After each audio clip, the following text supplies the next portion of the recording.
हैदराबाद गॅजेटरच्या संदर्भात होती, सातारा किंवा मुंबईच्या गॅजेटर संदर्भात होती, त्याचा आम्ही आज आढावा घेतला आहे.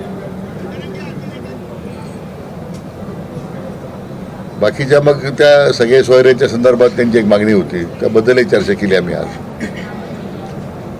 आता वेगवेगळ्या कायद्याच्या प्रक्रिया सुरू आहेत, पण प्रामुख्यानं हैदराबाद गॅजेटरच्या बाबतीमध्ये न्यायमूर्ती शिंदे साहेबांची समिती जी गठीत करण्यात आली होती, त्या समितीला मुदतवाढ द्यावी अशी त्यांची मागणी होती. ती आज आम्ही आणखीन 6 महिने त्यांना, पहिले 6 महिने मुदतवाढ दिली होती, आणखीन 6 महिने मुदतवाढ देण्याचा निर्णय आपण केलेला आहे आज.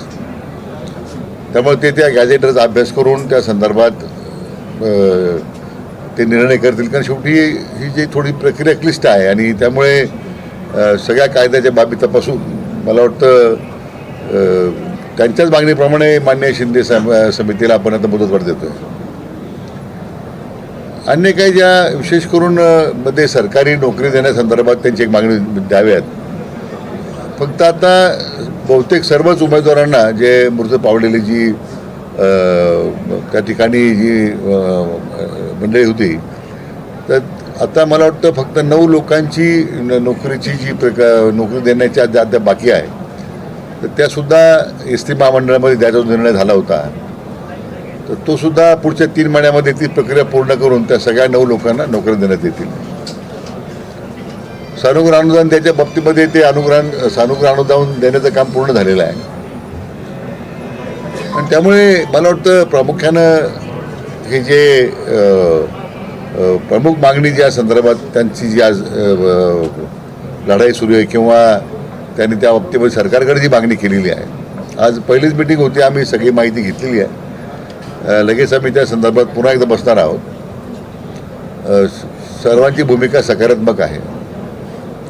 माननीय मुख्यमंत्री महोदय यांनी तर यापूर्वीच या बाबतीमध्ये विशेष पुढाकार घेऊन जे 16% आपण स्वतः आरक्षण दिलं होतं माननीय देवेंद्रजी मुख्यमंत्री असताना. मधल्या 2.5 वर्षाच्या महाविकास आघाडी सरकारच्या काळामध्ये दुर्दैवानं ते आरक्षण गेलं की टिकवण्यामध्ये त्या महाविकास आघाडीला अपयश आलं.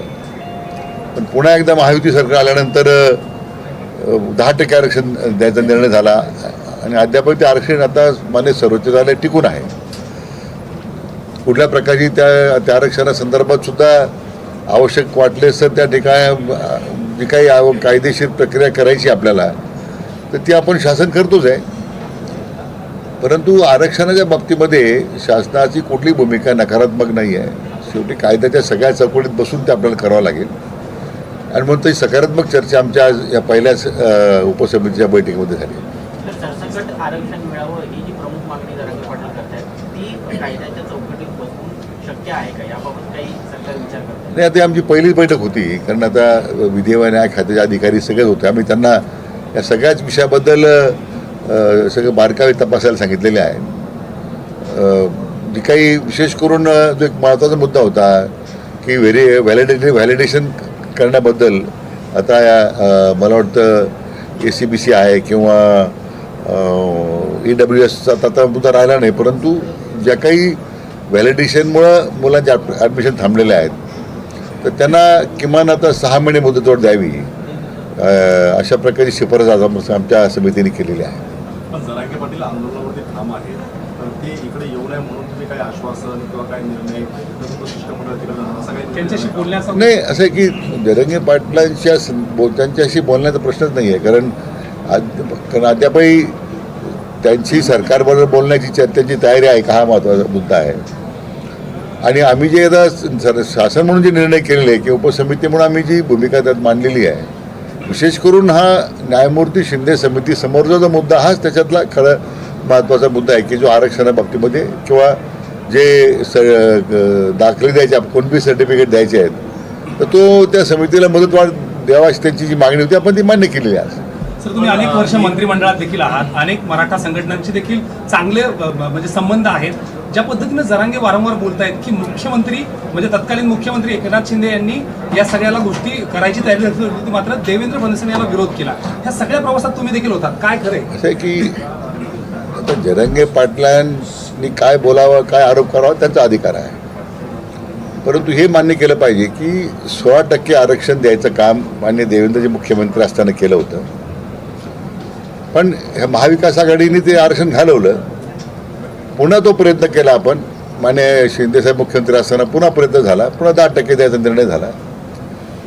असे कुठेही मला वाटतं ज्यांनी स्वतःहून आरक्षण देण्याबाबतीमध्ये पुढाकार घेऊन आरक्षण दिलं होतं त्यांनी आरक्षणामध्ये काही अडचण निर्माण करणं ते करत होते ते करतायत असा आरोप पूर्णतः धांडात खोटा आहे.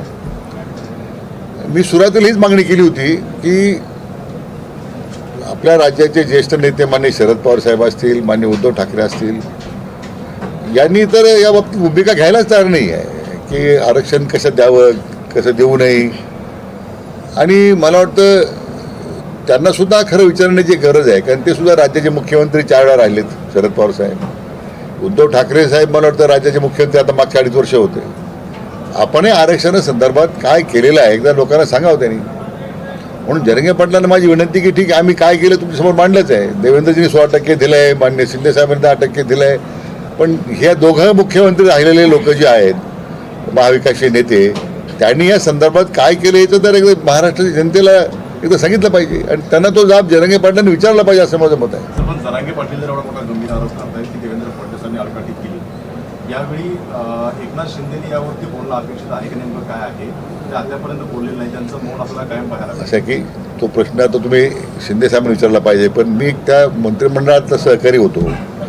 मला वाटतं नेहमीच मान्य फडणवीस साहेबांची एक सकारात्मक भूमिका राहिलेली आहे. याच्यामध्ये आडकाठी करण्याचा प्रश्नच नाही, कारण आरक्षण देण्याच्यासाठी जो पुढाकार पहिल्यांदा राज्यामध्ये जो घेतला गेला तो मान्य देवेंद्रजींनी घेतला, हे आपण लक्षात घेतलं पाहिजे. सर, राज्यात सगळीकडे गणेशोत्सवाचं हे सगळे, पण या आंदोलनामुळे कुठेतरी कायदा व सुव्यवस्थेच्या परिस्थिती देखील काल बीडमध्ये जो प्रकार घडला, गेवराईमध्ये ओबीसी विरुद्ध मराठा संघर्ष पाहायला मिळाला, अशा परिस्थितीमध्ये हे वेळ थोडी टाळता आली असती असं वाटतंय, कारण मागण्या मान्य होत आहेत, तुम्ही देखील सकारात्मक परिस्थिती, मात्र आंदोलनाचा पवित्रा अगदी आक्रमक दिसतोय.